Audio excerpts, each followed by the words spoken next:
Hi అండి, నమస్తే. Welcome back to my YouTube channel. This is SK Murali, mechanical department assistant professor. So ఈరోజు మీ ముందుకు ఇంకో వీడియో తీసుకొస్తున్నానండి. అదేంటంటే ప్రాబ్లం అనమాట. సో ఈ ప్రాబ్లం మీకు క్లారిటీగా అర్థం అవ్వాలంటే నా వీడియో స్కిప్ చేయకుండా చూడండి, మీకు పూర్తిగా అర్థమవుతుంది, ఈజీగా ఉంటుంది అనమాట ప్రాబ్లం. సో ప్రాబ్లం వచ్చేసి మనకి ఇక్కడ ఉందన్నమాట. ఏ spear of mass 30 kgs moving at 3 meter per second overtake and collided with another sphere of mass 20 kgs moving at 1 meter per second in the same direction. Find the common velocity after impact. అంటే ఏం లేదు, simple problem, easy అనమాట. So ఒక spear అన్నది 30 kgs ఉంది, అది 3 meter per second move అవుతుంది. అది ఇంకో స్పియర్ కూడా 20 kgs ఉంది, అది 1 మీటర్ స్పీడ్తో ప్రవహిస్తుంది. అవి రెండు ఒకదానికొకటి కాంటాక్ట్ అయినాయి, టచ్ అయినాయి అనమాట. సో సేమ్ డైరెక్షన్లో పోతున్నాయి. అయితే find the common velocity after impact. రెండు ఒకదానికొకటి కాంటాక్ట్ అయిన తర్వాత వచ్చే ఇంపాక్ట్ ఏది ఉందో ఆ వాల్యూని మనం ఇక్కడ ఫైండ్ వచ్చేయమన్నారు అనమాట. సో ఇక్కడ వచ్చేసి మనకి ఆన్సర్ రాయాలంటే ఫస్ట్ మనకి గివెన్ డేటా కావాలన్నమాట. గివెన్ డేటా వచ్చేసి మనకి ఏమి ఇచ్చాడు, first mass of large sphere ఇచ్చాడు, మాస్ ఆఫ్ స్మాల్ స్పియర్. అంటే ఇక్కడ మాస్ని మనం ఫస్ట్ పాయింట్ కాబట్టి m1తో కూసుకోవచ్చు అనమాట. ఇది మాస్ ఆఫ్ 30 kgs అనమాట, m1. సో మాస్ అనేది కేజెస్లో ఉంటుంది. అలాగే u1 అంటే ఇనిషియల్ వెలాసిటీ ఇక్కడ ఎంత ఇచ్చాడు, ఇనిషియల్ వెలాసిటీ మనకి 3 meters ఇచ్చాడు. సో దీన్ని u1 అనుకోవాలన్నమాట, 3 meters. అలాగే m2 వాల్యూ కూడా ఇచ్చాడు, 20 kgs ఇచ్చాడు. So m2 is equal to 20 kgs. అలాగే u2 ఇచ్చాడు మనకి 1 meter. సో అది ఇది 1 అనమాట, ఇది 3. ఇది ఫస్ట్ దాంట్లో u అనే వెలాసిటీ, ఇది ఇక్కడ కూడా u2 అనే velocity, metre per second.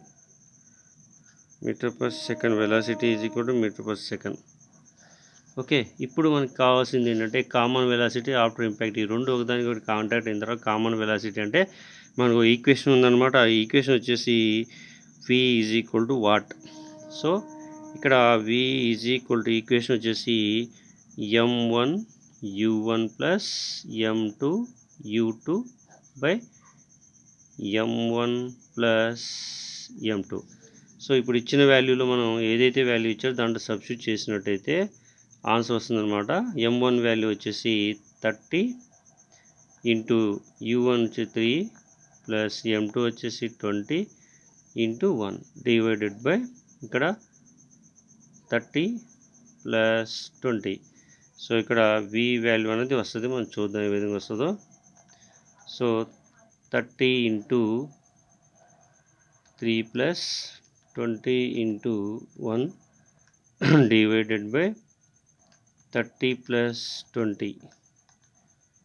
So మనకి ఇక్కడ ఆన్సర్ వచ్చేసి 2.2 మీటర్ పర్ సెకండ్ వచ్చిందనమాట. సో దీన్ని ఇదే రాసుకుంటాం అనమాట, v is equal to 2.2 metre per second. So దీన్ని మనం సపరేట్గా క్యాలిక్యులేట్ చేసుకోవచ్చు అనమాట. సో ఇక్కడ 3 3 9 అంటే 90 ప్లస్ 20 బై ఇక్కడ 50 వస్తుంది. సో ఇక్కడ మళ్ళీ equal to 110 divided by 50. So దీన్ని మనం క్యాలిక్యులేషన్ చేసినట్టయితే మనకి 2.2 వస్తుంది అనమాట. ఎందుకు 5 2s 10 అంటే 2 5s 10 1 ఉంటుంది. మళ్ళీ ఈ పాయింట్ తీసుకొని ఇక్కడ 2. ఓకే, సో మనకి వచ్చిన answer velocity 2.2 metre per second అనమాట. ఓకే, సో ఈ విధంగా ఇటువంటి ప్రాబ్లమ్స్ కూడా మనం ఎన్నేం చేయొచ్చు, వాల్యూస్ మార్చుకొని ఈ విధంగా చేయొచ్చు అనమాట. సో ఈ వీడియో కానీ మీకు నచ్చితే లైక్ చేయండి, కామెంట్ చేయండి, నా యూట్యూబ్ ఛానల్ సబ్స్క్రైబ్ చేసుకోండి, మీకు ఇటువంటి నోటిఫికేషన్ వస్తాయన్నమాట. సో ఇలాంటి సేమ్ ప్రాబ్లం ఇంకో వీడియోతో మీ ముందుకు వస్తాను. Thank you for watching this video.